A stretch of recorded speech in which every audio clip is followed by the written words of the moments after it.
ಸಮಾಜದಲ್ಲಿರ್ತಕ್ಕಂಥ ಅಸಮಾನತೆಯನ್ನ ಹೋಗಲಾಡಿಸಿ ಒಂದು ಸಮಾಜ ನಿರ್ಮಾಣ ಆಗಬೇಕು ಅಂತಕ್ಕಂಥ ಕನಸನ್ನ ಬಸವಾದಿ ಶರಣರು ಕಂಡಿದ್ರು. ಜಾತಿ ವ್ಯವಸ್ಥೆ ಹೋಗ್ಬೇಕು, ಕರ್ಮ ಸಿದ್ಧಾಂತ ಹೋಗ್ಬೇಕು, ಮೇಲು ಕೀಳು ಅಂತಕ್ಕಂಥದ್ದು ಹೋಗ್ಬೇಕು, ಶ್ರೀಮಂತರು ಬಡವರು ಅಂತಕ್ಕಂಥದ್ದು ಹೋಗ್ಬೇಕು, ಎಲ್ರಿಗೂ ಸಮಾನ ಅವಕಾಶಗಳಿರ್ತಕ್ಕಂಥ ಒಂದು ವ್ಯವಸ್ಥೆ ಬರಬೇಕು. ಕರ್ಮ ಸಿದ್ಧಾಂತವನ್ನ ಸಂಪೂರ್ಣವಾಗಿ ಬಸವಾದಿ ಶರಣರು ತಿರಸ್ಕಾರ ಮಾಡಿದರು. ಕರ್ಮ ಸಿದ್ಧಾಂತ ಯಾಕಂದ್ರೆ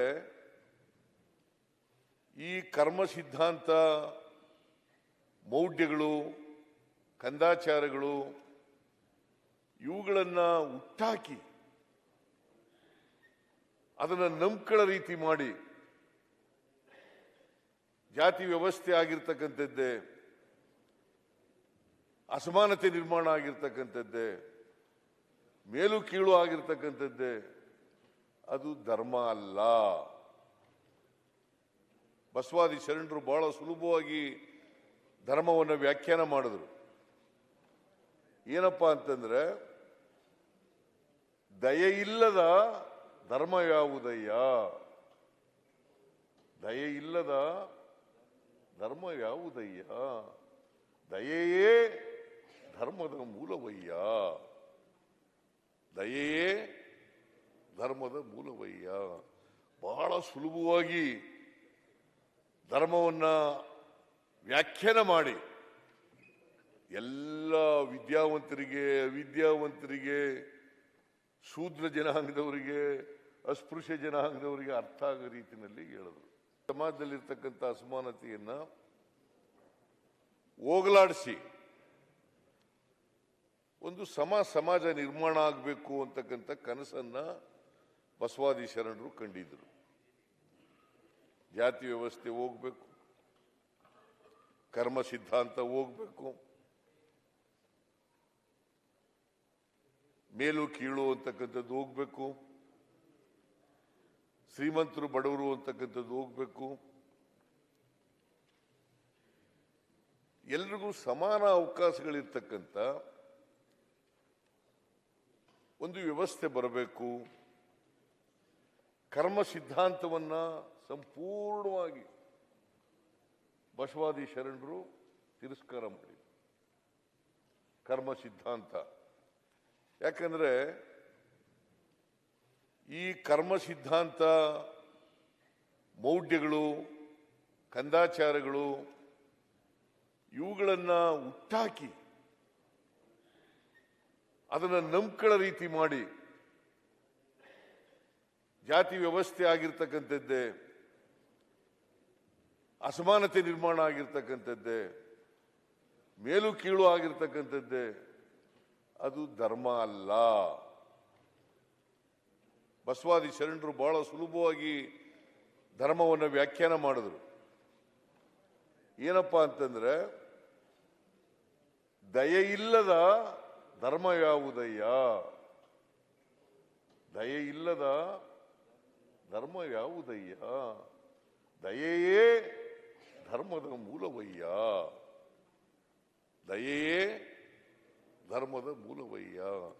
ಬಹಳ ಸುಲಭವಾಗಿ ಧರ್ಮವನ್ನ ವ್ಯಾಖ್ಯಾನ ಮಾಡಿ ಎಲ್ಲ ವಿದ್ಯಾವಂತರಿಗೆ, ಅವಿದ್ಯಾವಂತರಿಗೆ, ಶೂದ್ರ ಜನಾಂಗದವರಿಗೆ, ಅಸ್ಪೃಶ್ಯ ಜನಾಂಗದವರಿಗೆ ಅರ್ಥ ಆಗೋ ರೀತಿಯಲ್ಲಿ ಹೇಳಿದ್ರು.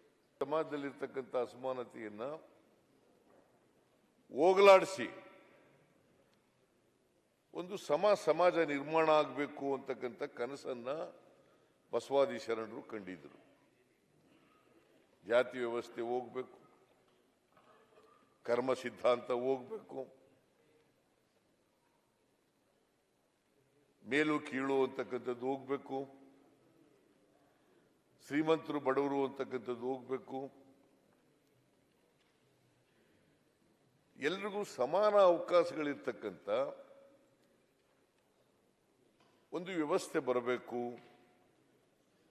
ಕರ್ಮ ಸಿದ್ಧಾಂತವನ್ನ ಸಂಪೂರ್ಣವಾಗಿ ಬಸವಾದಿ ಶರಣರು ತಿರಸ್ಕಾರ ಮಾಡಿ ಕರ್ಮ ಸಿದ್ಧಾಂತ. ಯಾಕಂದ್ರೆ ಈ ಕರ್ಮ ಸಿದ್ಧಾಂತ ಮೌಢ್ಯಗಳು, ಕಂದಾಚಾರಗಳು ಇವುಗಳನ್ನ ಹುಟ್ಟಾಕಿ ಅದನ್ನ ನಂಬ್ಕೊಳ್ಳೋ ರೀತಿ ಮಾಡಿ ಜಾತಿ ವ್ಯವಸ್ಥೆ ಆಗಿರ್ತಕ್ಕಂಥದ್ದೇ, ಅಸಮಾನತೆ ನಿರ್ಮಾಣ ಆಗಿರ್ತಕ್ಕಂಥದ್ದೇ, ಮೇಲು ಕೀಳು ಆಗಿರ್ತಕ್ಕಂಥದ್ದೇ, ಅದು ಧರ್ಮ ಅಲ್ಲ. ಬಸವಾದಿ ಶರಣರು ಬಹಳ ಸುಲಭವಾಗಿ ಧರ್ಮವನ್ನು ವ್ಯಾಖ್ಯಾನ ಮಾಡಿದ್ರು. ಏನಪ್ಪಾ ಅಂತಂದ್ರೆ, ದಯೆಯಿಲ್ಲದ ಧರ್ಮ ಯಾವುದಯ್ಯ, ದಯೆಯಿಲ್ಲದ ಧರ್ಮ ಯಾವುದಯ್ಯ, ದಯೆಯೇ ಧರ್ಮದ ಮೂಲವಯ್ಯ, ದಯೆಯೇ ಧರ್ಮದ ಮೂಲವಯ್ಯ. ಬಹಳ ಸುಲಭವಾಗಿ ಧರ್ಮವನ್ನ ವ್ಯಾಖ್ಯಾನ ಮಾಡಿ ಎಲ್ಲ ವಿದ್ಯಾವಂತರಿಗೆ, ಅವಿದ್ಯಾವಂತರಿಗೆ, ಶೂದ್ರ ಜನಾಂಗದವರಿಗೆ, ಅಸ್ಪೃಶ್ಯ ಜನಾಂಗದವರಿಗೆ ಅರ್ಥ ಆಗೋ ರೀತಿಯಲ್ಲಿ ಹೇಳಿದ್ರು. ಸಮಾಜದಲ್ಲಿರ್ತಕ್ಕಂಥ ಅಸಮಾನತೆಯನ್ನ ಹೋಗಲಾಡಿಸಿ ಒಂದು ಸಮಾಜ ನಿರ್ಮಾಣ ಆಗಬೇಕು ಅಂತಕ್ಕಂಥ ಕನಸನ್ನ ಬಸವಾದಿ ಶರಣರು ಕಂಡಿದ್ರು. ಜಾತಿ ವ್ಯವಸ್ಥೆ ಹೋಗ್ಬೇಕು, ಕರ್ಮ ಸಿದ್ಧಾಂತ ಹೋಗ್ಬೇಕು, ಮೇಲು ಕೀಳು ಅಂತಕ್ಕಂಥದ್ದು ಹೋಗ್ಬೇಕು, ಶ್ರೀಮಂತರು ಬಡವರು ಅಂತಕ್ಕಂಥದ್ದು ಹೋಗ್ಬೇಕು, ಎಲ್ರಿಗೂ ಸಮಾನ ಅವಕಾಶಗಳಿರ್ತಕ್ಕಂಥ ಒಂದು ವ್ಯವಸ್ಥೆ ಬರಬೇಕು. ಕರ್ಮ ಸಿದ್ಧಾಂತವನ್ನ ಸಂಪೂರ್ಣವಾಗಿ ಬಸವಾದಿ ಶರಣರು ತಿರಸ್ಕಾರ ಮಾಡಿ ಕರ್ಮ ಸಿದ್ಧಾಂತ. ಯಾಕಂದ್ರೆ ಈ ಕರ್ಮ ಸಿದ್ಧಾಂತ ಮೌಢ್ಯಗಳು, ಕಂದಾಚಾರಗಳು ಇವುಗಳನ್ನ ಹುಟ್ಟಾಕಿ ಅದನ್ನ ನಂಬ್ಕೊಳ್ಳೋ ರೀತಿ ಮಾಡಿ ಜಾತಿ ವ್ಯವಸ್ಥೆ ಆಗಿರ್ತಕ್ಕಂಥದ್ದೇ, ಅಸಮಾನತೆ ನಿರ್ಮಾಣ ಆಗಿರ್ತಕ್ಕಂಥದ್ದೇ, ಮೇಲು ಕೀಳು ಆಗಿರ್ತಕ್ಕಂಥದ್ದೇ, ಅದು ಧರ್ಮ ಅಲ್ಲ. ಬಸವಾದಿ ಶರಣರು ಬಹಳ ಸುಲಭವಾಗಿ ಧರ್ಮವನ್ನು ವ್ಯಾಖ್ಯಾನ ಮಾಡಿದ್ರು. ಏನಪ್ಪಾ ಅಂತಂದ್ರೆ, ದಯೆಯಿಲ್ಲದ ಧರ್ಮ ಯಾವುದಯ್ಯ, ದಯೆಯಿಲ್ಲದ ಧರ್ಮ ಯಾವುದಯ್ಯ, ದಯೆಯೇ ಧರ್ಮದ ಮೂಲವಯ್ಯ, ದಯೆಯೇ ಧರ್ಮದ ಮೂಲವಯ್ಯ. ಬಹಳ ಸುಲಭವಾಗಿ ಧರ್ಮವನ್ನ ವ್ಯಾಖ್ಯಾನ ಮಾಡಿ ಎಲ್ಲ ವಿದ್ಯಾವಂತರಿಗೆ, ಅವಿದ್ಯಾವಂತರಿಗೆ, ಶೂದ್ರ ಜನಾಂಗದವರಿಗೆ, ಅಸ್ಪೃಶ್ಯ ಜನಾಂಗದವರಿಗೆ ಅರ್ಥ ಆಗೋ ರೀತಿಯಲ್ಲಿ ಹೇಳಿದ್ರು.